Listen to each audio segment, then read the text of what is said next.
안녕하세요. 법률사무소 화인의 조윤경 변호사입니다.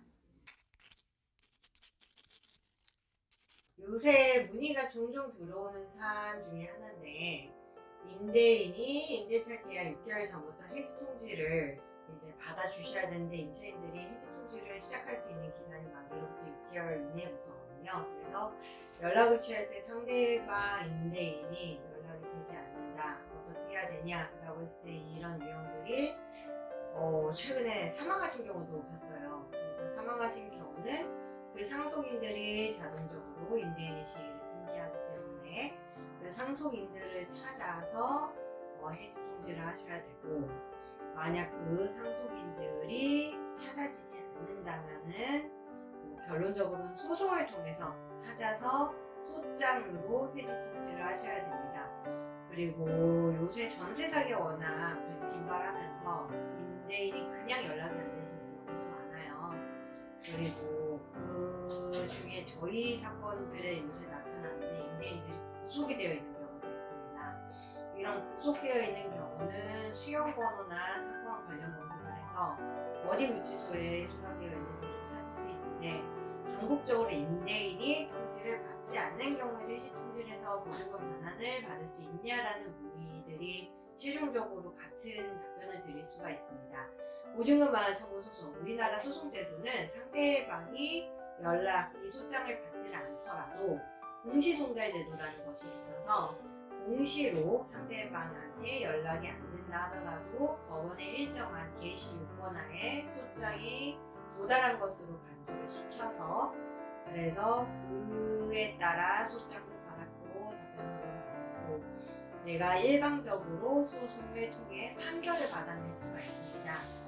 물론 나중에 이게 부당한 소송이라면은 공시송달에 의한 판결을 상대방이 인지를 해서 인지한 날로부터 2주 안에 추가항소를 제기할 수 있습니다.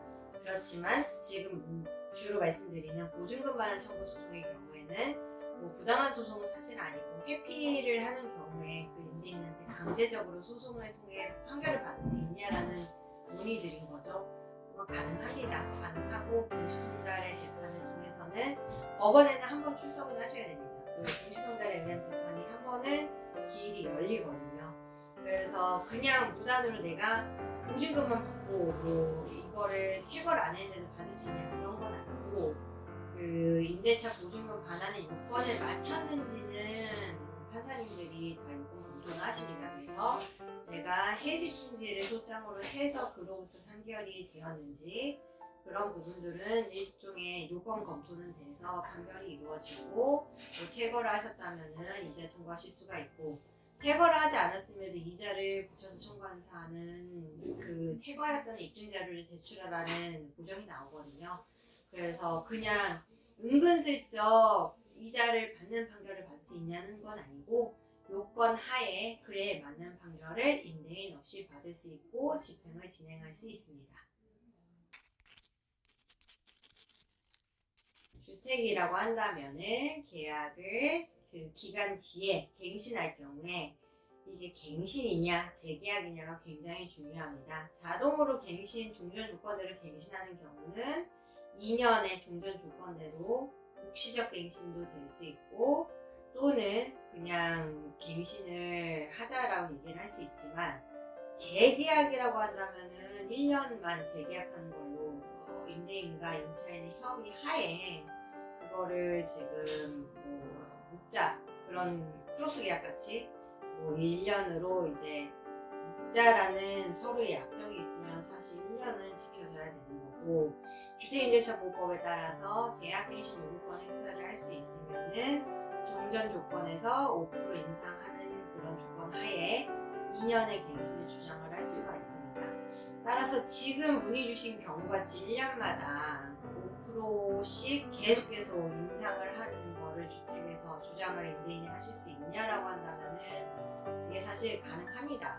가능하고, 이런 경우라면은 임차인 입장에서는 한 번의 계약갱신 요건을 행사해서 2년 동안 5%를 올리게끔 좀 제한은 주셔야 되고, 그런 경우에 사실 임대인이 실거주를 하시겠다라고 하면은 그거는 어쩔 수 없이 퇴거를 할 수밖에 없죠. 그래서 사실 주택임대차보호법에서 아무리 임차인을 보호하려고 해도 임대인이 자신의 그 우위적인 지위에서 계약을 좀 더 유리하게 그렇게 이끌어 가시려는 상황이 법적 한도 내에서 이루어지는 경우라면은 사실 이게 뭐 위법하다 불법이다라고 말씀드리기도 어렵고 계약은 사적 자치가 사실 원칙이거든요. 그래서 변호사 입장에서 말씀드리자면은 가능은 하다라고 말씀드릴 수 있겠습니다.